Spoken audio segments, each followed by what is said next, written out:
everybody, and welcome to Aquarian Pearls, Pearls of Wisdom. And I'm joined by my dear friend, Fran Mastoloni in New York City.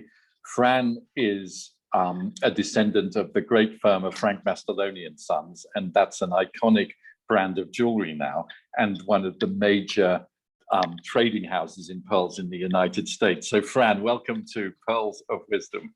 So good to be with you. Thank you, David. A pleasure to be here.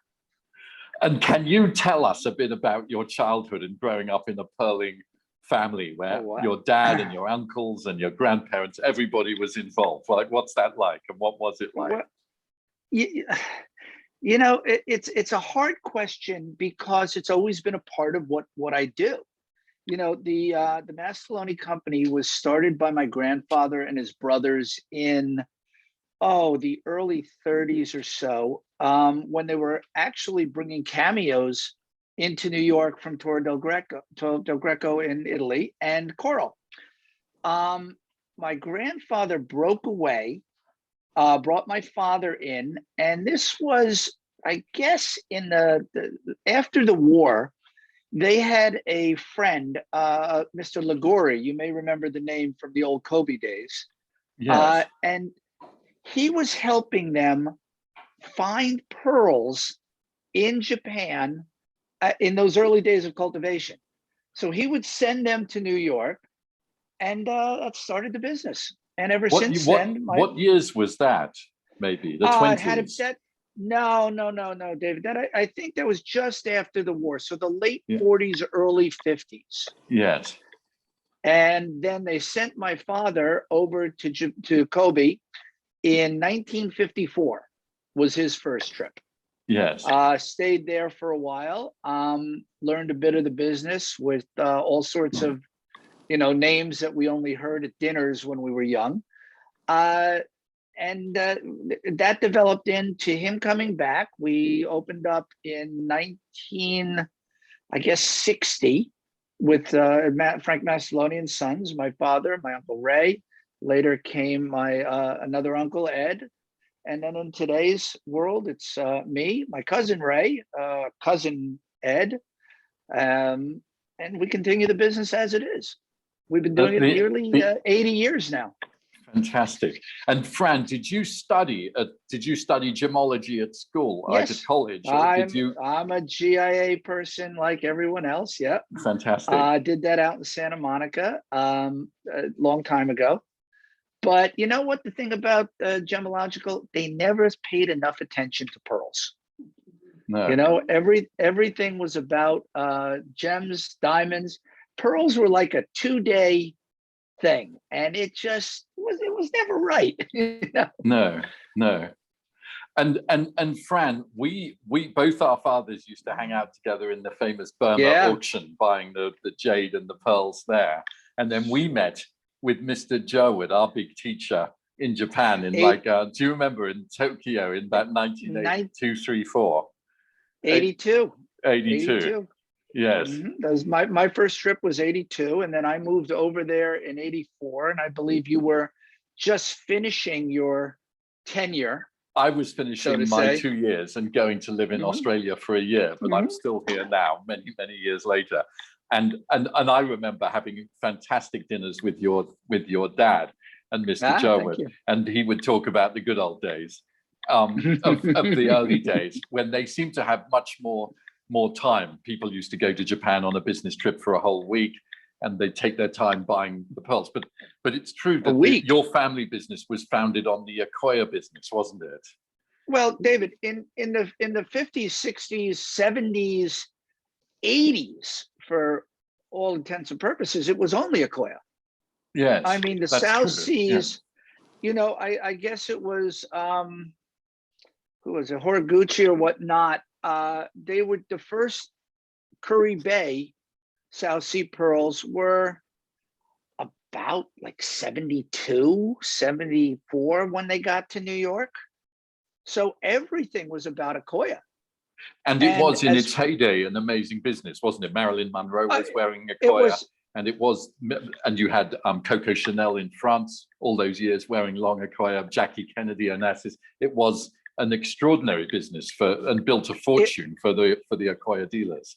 It was a fabulous business. I mean, we were the only product. We were a new product. We were an affordable product, and we were a very fashionable product. And in the US, you know, we were bringing in hanks and hanks of these pearls, and the stores were going wild for them. I mean, we had, I think at our top, we had about 15 people in our office just stringing necklaces, straight Akoya necklaces. And your firm dealt with all the big majors, didn't it? You deal with the Tiffany's and the Winstons and the creme de la creme of the business throughout the United States. We tried to hit every jewelry store in the US at that point. That was also big in catalog days. And you know, it would not be unusual to get an order for 1,000 strands, or of 6.5 for $100 a strand. And, you know, it was a great business. I remember Mr. Joe was telling us that that he used to supply in from Tokyo Avon Cosmetics with 1 million pearls, but they had to be exactly 5.6 millimeters for earrings. Well, you know what they were doing? They were putting them on top of one of the shampoo bottles. Amazing. So the pearl would get glued right to the top of the bottle. Fantastic. So they needed a 10,000, 20,000 of them. It was really a great business. But there was nothing else. It was Akoya. Yes. Akoya. And I think South Sea, when I think I mean, we were buying Curry Bay through Nippo. Remember Nippo? Yes. That was, I guess, early 80s, but the whole South Sea boomed in 89 in that Darwin auction that the Pasquale family put together. Yes. Probably the most incredible experience of my life. I was 29 years old. It was, you never to this day have you seen pearls like that. It was such an array of pearls. And 1989 was the pinnacle of the bubble of prices as well. Absolutely crazy. It was really an amazing thing. Yes, fantastic. I'm so glad you went. I didn't go. I was with the opposition, so I didn't get an invite. But you went, and that's a piece of history with all the people there that of all the generations. Yeah, so lovely. And Fran, your business has developed from being like a straight dealer supplying stores that you've become quite a luxury brand in yourself, haven't you? As Mastoloni. Well, thank you for that. Yes, I believe we've put a lot of time and effort into being a brand, but we've never left the fact that we are still a wholesale company. Our business is based on the retail store, retail operations.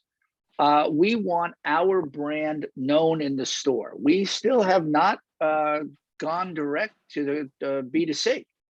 We are 100% B2B at this point, and we're still very happy with it. We have a strong reputation of being very loyal and service oriented, and I think that's kept us alive. Yes. And how's it changed for you this year with the COVID? So the last time I saw you was Tucson Fair, the Tucson Gem Show of 2020. I came back to Australia and I've never been on a plane since. And so it's been a whole year of change of business. And how's it been for you in New York City as a city to work in? Well, I mean, that was my last plane ride as well, coming home from that trip. New York was devastated. So many things went on, didn't go on, mistakes or who knows. But New York has been devastated, but it's really on a comeback. How did we do? We did surprisingly well with a couple of our bigger customers that had extremely good internet presence. I mean, the story goes that so many people were home with nothing to do that they were ordering things on the internet. And a lot of what they were ordering were pearls. So we actually, my cousin and I, a little clandestine story is just before they opened up New York, like a few weeks, he and I said we had this big order. We had it made and it was in the vault. And he said, if we go in, we'll just kind of park the car, sneak into the office, put it together and ship it out. I mean, they can accept it and we'll get some business done. So we did, run into New York. I think we were the only people in Midtown Manhattan that day.